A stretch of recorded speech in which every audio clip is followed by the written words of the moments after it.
Welcome my colleague and friend, Marissa, who is going to tell us about a lot of the cool things that they're doing at Taco Bell. Come on up. I dream of reaching my highest peak. I dream of expressing my innermost passion. I dream of robots that improve quality of life for humans. I dream of getting my Taco Bell delivered, like to my house.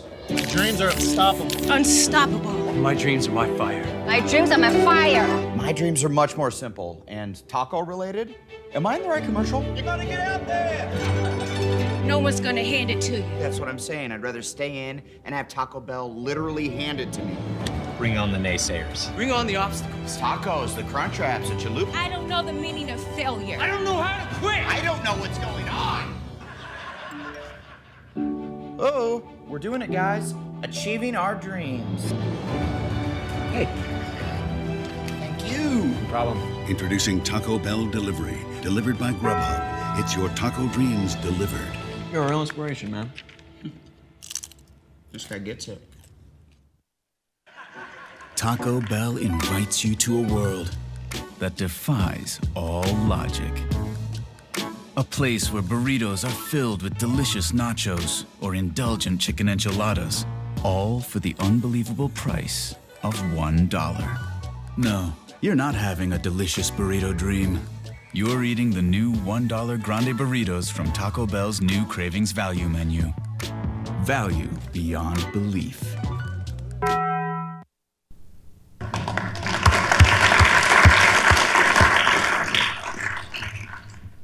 That's a fantastic introduction to Taco. We're done. All right. We finally figured out what Marissa does. So actually, we'll get to each of those in a few minutes, but let's just make sure we understand what it is you do for Taco Bell. You're Global Chief Brand Officer. It's one of the largest brands in the world. It's part of Yum Brands. Yeah. And every time I come to a Taco Bell office, I never cease to be amazed by how much energy there is and sort of how much fun people seem to be having. And I'd like to say something like, but you're selling tacos. And it's still like so exciting. You know, you're not doing the robotics, but it's still, there's a culture there that is just so enthusiastic. Tell us about your job and what do you do as brand officer? Great. Hi, everyone. You're awake? You feeling good? Am I going to do okay in a room of very serious technology people?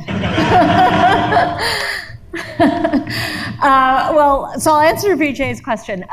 Being Global Chief Brand Officer at Taco Bell actually encompasses a pretty broad swath of responsibilities, from all the way to really working with our food innovation team to conceiving, developing the products that we sell, figuring out how to financially model them, sell them through with our franchisee partners, to all the points of how we create engagement and business building in the marketplace, from advertising, PR, social, restaurant marketing, retail engagement, new businesses like delivery, e-commerce, and gosh, media. So we spend about over $300 million in just paid media alone, another $100 million in production. So it's a pretty big job, and it's becoming, as the title suggests, increasingly a global one. I used to get to sit in the skybox at Chargers Stadium. Well, it was way too loud. At Chargers Stadium, courtesy of my friends at Taco Bell, because of how much you bought in those days. So how has the brand evolved in the past few years? Well, I think, listen, a little bit about my background, which might be a good way of introduction and explanation of what's changed, is I actually am a relative newcomer to quick service restaurant industry, or the food industry. I was in luxury beauty at the Estee Lauder companies. I know many of you heard from Mary Dillon earlier at Ulta. I was actually running all of digital. From an e-commerce and digital marketing standpoint, which expanded, become consumer engagement across, 30-something brands worldwide, and was never leaving New York until Taco Bell called, and there was something about that brand that captured my imagination. Even as a New Yorker, Taco Bell isn't really we're becoming more prevalent in New York right now with some really great, exciting new cantina restaurant concepts. But at the time, it wasn't really something I had grown up and experienced as a consumer. And I think that actually speaks to the power of brand, that even if I wasn't an active consumer, there was something in that captured my imagination enough to prompt our whole family to pick up and do what was to us the unthinkable, which was not for me moving from beauty to fast food. It was actually moving from New York to California. I am now proudly living in my first house in my entire life. Lynn on my team up there had to tell me what happens when you get packages delivered, because I didn't understand, like if they didn't go to a doorman, that they actually just got left for you at your door.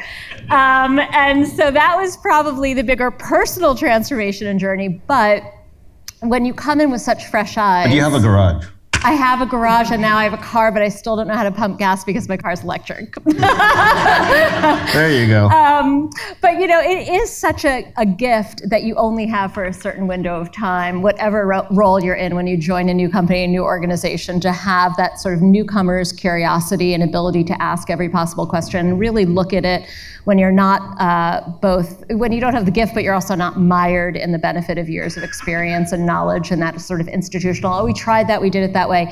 And I saw in the brand an opportunity to take its challenges, which is that we're in an industry that's actually flat to declining. So you have to look that reality in the face in any business, right? In any form of what we do, and say, all right, so with clear eyes, this is your industry can sometimes lift you up, sometimes it can pull you down. I think being QSR pulls us down more than it lifts us up. So we had this idea of being a category of one. It was one of those lovely wall poster statements, but it didn't have a lot of dimension. Like, what does that mean? How are we going to get there? And I guess one of my earliest contributions was defining a particular strategy and vision. And I really see us becoming more than, rooted, of course, in being this affordable, craveable, Mexican-inspired food brand, but really also being a culture-centric lifestyle brand. And I think that has just really been inspirational. Hopefully when you say you walk in and you feel creativity, part of that is because our team feels really fired up around that vision. But talk more about what you mean when you say culture-centric, because we had Brian Nichol here a few years ago, and he talked about how you. Just joking. Former CEO. Former CEO. Working for a competitor. I guess.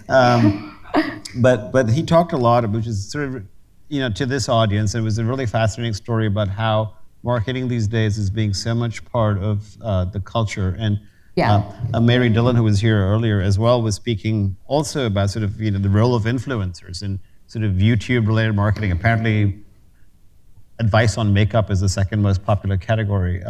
So there are all of these things that you have to think about that were not even part of the equation probably 5-7 years ago. They weren't. I mean, that was a big part of my previous life, is sort of bringing those brands that, Mary houses and Ulta, retail destinations and online very much into that world of modern digital. I think when Brian probably spoke about that observation, the brand was already playing with culture. And I think a nice way of thinking about our genesis is that we want to be actually leading and creating culture. And that is a really strong statement, and for sure an evolution from where we've been. And what I mean by that is sometimes it's how we engage with, when you think about the tent poles of culture, right? Think about, well, food's actually part of culture now.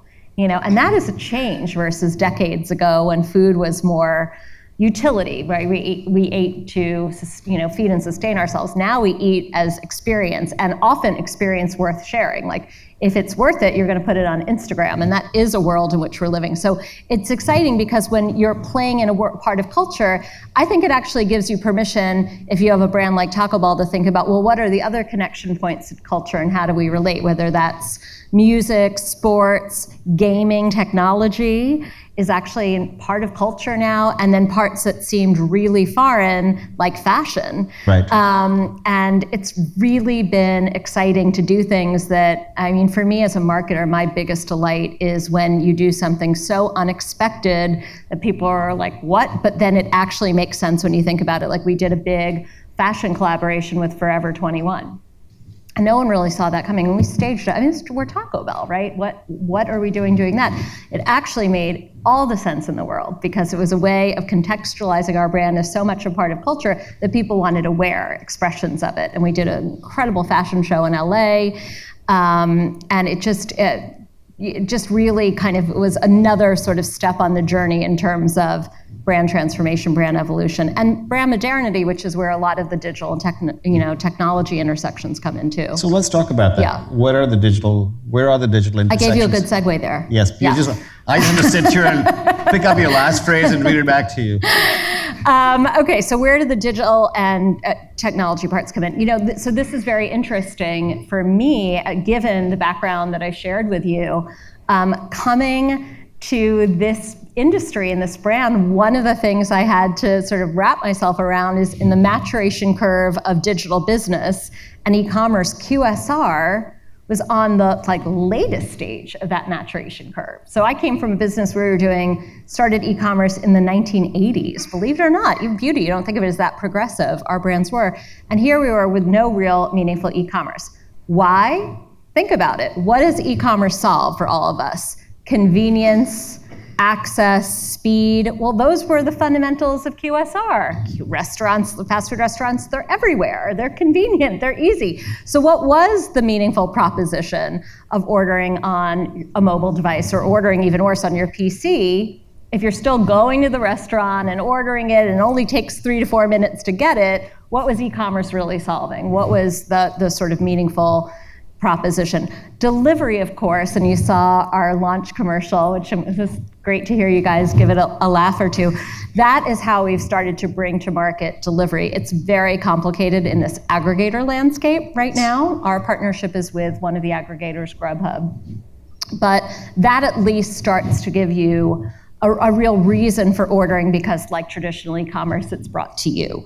But there are other benefits of ordering through digital that we're trying to create, whether it's, me, I can quickly reorder the order I had last time, right, John? I can, save my preferences. I can customize more easily. I can walk into a restaurant, and if I don't want to, talk to the team member at the counter, I can order on a kiosk. So more and more, and I think as it becomes more accepted in this industry, it increases the customer behavior. But you know what? It's so interesting. We are really on a journey that feels like where the airlines and the banks were 10, 20 years ago with, kiosks in the airports or ATM machines. It's like that's where we are as a QSR business with digital. That is fascinating because as you were speaking, it suddenly occurred to me that when I buy on my favorite restaurant on Grubhub, I just repeat the order. And it never even occurred to me until 30 seconds ago that it actually drives where I eat or where I order from. Yeah. Just because so you're going to order Taco Bell tonight, right?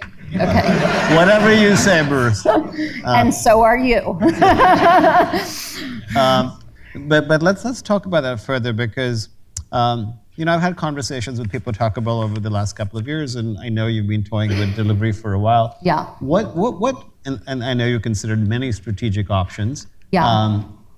How did you land up on not just being listed on Grubhub as a restaurant, but really sort of making the significant investment and being a strategic partner of one of the platforms? Yeah. Well, so we are part of a parent company called Yum Brands, which is also the parent company of KFC, Pizza Hut, and Taco Bell. And so together we're the largest restaurant company in the world. It's really, by the way, as an aside, fascinating to understand how big some of these brands, like KFC is, I think the Colonel is the second most recognized public figure in China, second to Mao Zedong. So it's sort of like, and that's not made up, by the way. For my Chinese friends, it's sort of wild when you realize the scale of this company. And frankly, as a leader of a brand, I really like our independence and our autonomy in running the brand. But there are some cases where having the scale of this kind of business does make sense. And Yum really thought that, taking a Yum-wide approach in this aggregator landscape and trying to negotiate a deal of preference for us would be beneficial. And so that's exactly what happened in this case.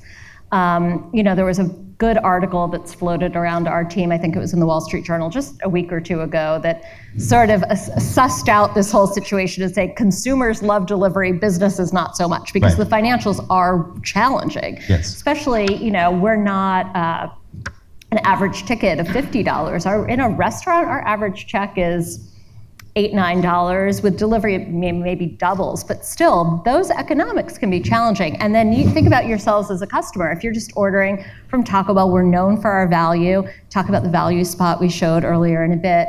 Paying even the best-in-class delivery fee. I mean, right now we're promoting free delivery, but we won't be able to have that all the time. We have the best terms thanks to that deal, but it's still, there are fees associated with it. And so it is about habituating that behavior, and it's not going to be the same all over the country. Right. In concentrated urban areas where people are used to it, it's a lot easier to habituate that behavior than if you're living in a much more suburban or even rural area. You couldn't make the economics work in a suburban area, I would imagine. Maybe you can. We're working. I mean, we're doing it. The more rural you get, of course, the less likely it is. But where there's population density, and we all want a world of instant access and frictionless experience and things brought to us. So it's natural that we all want our food delivered. And so we're really excited to be getting it off the ground. I think the difference also for us, if you're fans or follow the marketing we do at Taco Bell, we tend to be, much like I said with our partnership with Forever 21, kind of like fast fashion of food. So we bring in a trend item and it's here for 5 or 6 weeks, and then we go on to our next limited edition item. And with delivery, this is about growing a business over time. And that's where the role of customer data, the role of digital marketing, the role of really, CRM, and it's really building that relationship becomes an important, not instead of part of our business, but everything is an and right now. Like, we just keep having to do more to keep, building the, continuing. We're on our, we've just hit past our 7th straight year of same-store sales growth, which is very, very uncommon in this industry and a real source of pride. And this is a really low-margin industry, right? So it's well, again, all publicly available knowledge, our margins are really good. I mean, we're running a really strong business, but that doesn't mean it isn't really, really challenging day in, day out. So you mentioned customer data a minute ago. Yeah. And it's sort of interesting because these are obviously not high-ticket purchases, and people pay with cash, some people pay with credit cards. How do you understand more about your customers when you perhaps know less about them individually, or maybe you now know more about them individually? Well, it really helps to have smart people who work with you, some of whom are sitting in the room. And, I think it is a very interesting... Let me take a step back by saying a bit of, I think, the strategic framing that occurred to me pretty early in my tenure was, so obviously we're a mass brand, right? So we're a mass business. But then there was something, that very element, that intangible that drew me to the brand all the way from New York, that was kind of like the cult of Taco Bell. And those two things sounded like polar opposites to me. And so that created a very interesting paradox in my mind that I started discussing around my team. How can we be both a mass brand and a cult brand? Is that even possible? And I realized that sometimes when you name something, when you kind of name the paradox, when you name the contradiction, it helps you navigate through that. And what I came to realize is, well, we have to be both. We have to be a mass brand and sort of honoring the fundamentals of a mass business: convenience, speed, ubiquity, value, affordability. Those are the mass fundamentals. The way we behave, the way we show up has to be like a cult brand, like an indie brand, not like a big corporate scary brand. And I think that's actually underneath some of what you're seeing from us. And I think it applies to everything, including how we think about messaging and the use of data. There is still actually very much a role for us to do big national advertising in big broadcast media. But then we have the ability to complement that by now building a data strategy, organizing our data around the customer versus the transaction, using that to get in and say, okay, sometimes it's going to be mass, but what if I want to get you in just for breakfast? I know not everyone's going to come to breakfast, but you might not even know I have breakfast. Maybe you're going to McDonald's for breakfast, or maybe you're coming to Taco Bell for lunch or dinner and you forget to come. How do I get a more specific version of that message to people who are most receptive to that message? And that's where our team has been doing, I think, some really pioneering work. So how do you do that? I can't tell you. I guess I'm not having breakfast at Taco Bell then.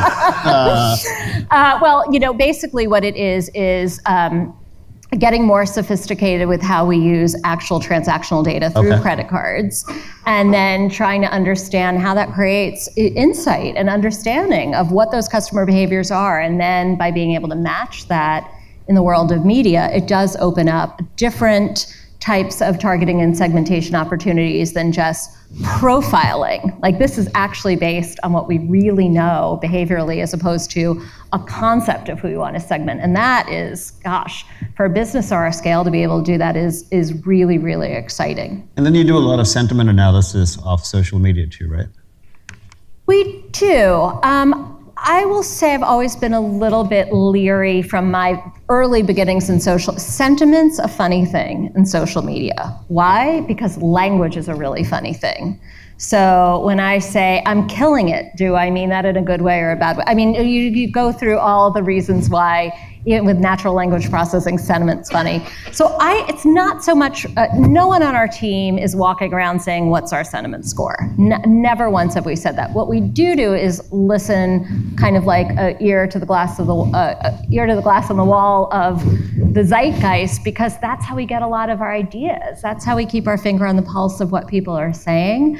I know, Vijay, you've been to our offices, you've seen our fishbowl setup, which a lot of companies now have, sort of like a big social media wall.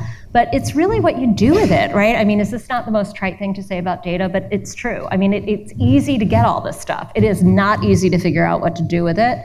Our team, our PR team, our consumer engagement team, they talk every morning about what we're seeing out there.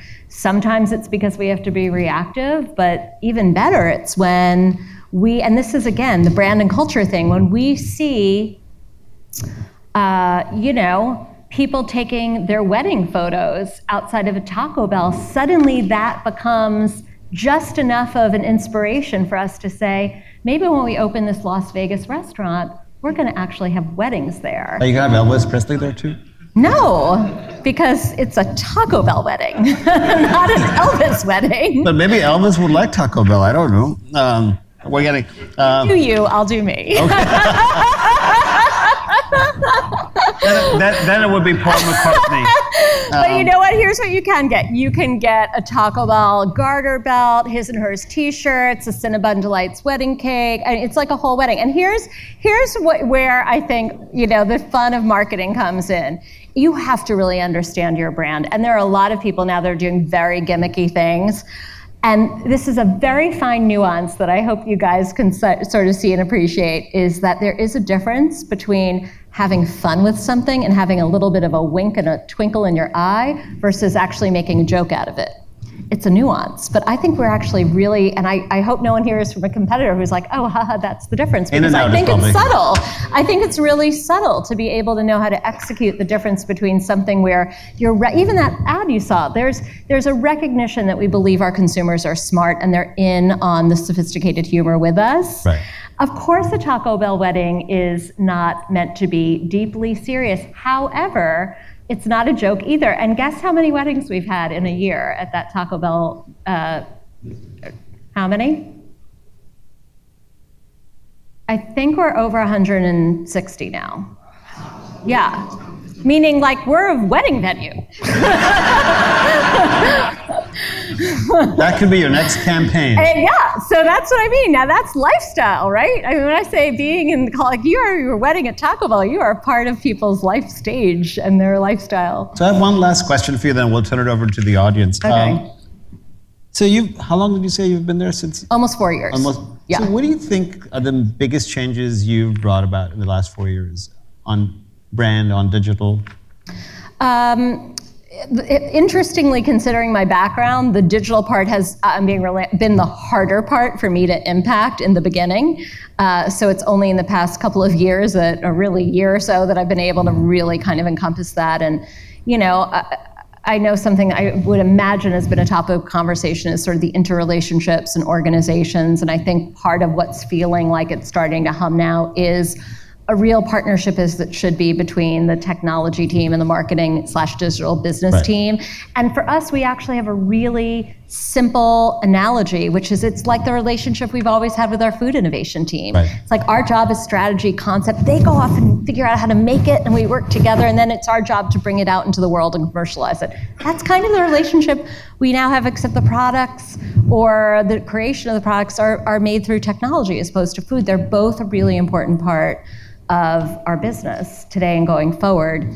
So I'm excited for that to become more and more of a part of what I've brought to Taco Bell, but I think really just the transformation of the brand in many of the ways that we've discussed and the growth of the business. So again, going back to that mass cult idea, how do we absolutely, I mean, no one in the industry is talking about value like this. So what you're seeing is very strong strategic propositions in terms of great food at our lowest possible price point. It's a big part of my job too. But then storytelling it in a way that doesn't make you feel like, oh, well, at least I can afford it. The idea is it should make you feel like, wow, I really want that. And oh my goodness, it's so affordable. So that balance that I think all really big business leaders need to have is that right brain, left brain, analytical, creative, and I really do believe it applies to almost any facet of what we do in business today. Well, that's really interesting. Questions from the audience, from Marissa? I have a question for you. What is that? Am I missing anybody? Sorry, there we go. First of all, I just want to say I love what you're doing. Thank you. And we heard earlier from the CEO of Adobe how he was using digital innovation as a way to crowdsource ideas and really use the community. And I'm wondering if you could comment on what you're doing in that area as well. From a crowdsourcing standpoint? Or using the community more broadly? I completely understand that idea. It's something I've done more in my past. I think we have a certain amount of openness to getting inspired by our fans. But in terms of how we build our own roadmap, it's less that everyone's giving us technology ideas, although we think there's a lot of opportunity for inspiration even within our proverbial four walls of the building, and more creativity from all different partners of how do we solve different problems. And I think that's a behavior that's emerging more and more. But I do think that's a bit of a dance that you have to watch as a brand between allowing people to inspire you, but maybe this is a little my fashion background coming is sometimes you can't wait for people to tell you what to do. You have to see it before anyone else does and connect the dots and then drive to it yourself. Fantastic. We have one more. We'll take one more. I got a question for you. Where do you think technology, obviously, and our desires to have instant, gratification is brought to the delivery stuff that you're leveraging right now? Being tweak of the role of the brand in weddings, of being part of people's lives. What do you see as the next innovation as it relates to the role the brand can play beyond just the consumption of the food and beyond the retail, beyond the store itself? Where do you see it going next? I just want to make sure I'm understanding your question. Where do I see the role of? So the role of what role you'll be able to play in people's lives. We're now obviously solving for them to bring the food to their home, but then technology and things that you're doing, this, who would have thought weddings, but that's kind of a quirky thing tied to the brand, right? But do you see technology facilitating a next iteration of the role of food and Taco Bell in that space, or the category QSR? Yeah, it's a great question. I very much do. I mean, I think we're at a really important, maybe a little bit of a pivot moment for us where I'm hopeful that we stop thinking of technology as this thing over here that has projects and more just in the fabric of everything that we do as more and more of the world becomes digitally enabled. So I think there's a lot of opportunities. I mean, less, my day-to-day, although it's certainly a part of it, is how do we enable the kitchens of our restaurants to be even better enabled through technology? How do we rethink the whole restaurant? And I think maybe the simplest way to answer what the core of your question is there's sort of two big trends, I think, happening with consumers, and we have to honor and respect both of them, but they seem a little opposite. One is how easy we want everything to be. And sometimes we get so focused on that, and of course technology is a big part of answering the easy, that we have to also honor the fact that people want experiences. Like, we want to be entertained, we want to enjoy, we want to share those experiences. So that interplay between how we design our future in terms of making, how you access Taco Bell, for example, even easier, but how we also make the brand, the restaurants, more destinational, more experiential. I think if we can do both of those things, I think we will be very successful going forward. And I don't take it for granted because I think it's hard. But I'd like us to see us do well by both. So with that, let's take a break. And Marissa, thank you so much.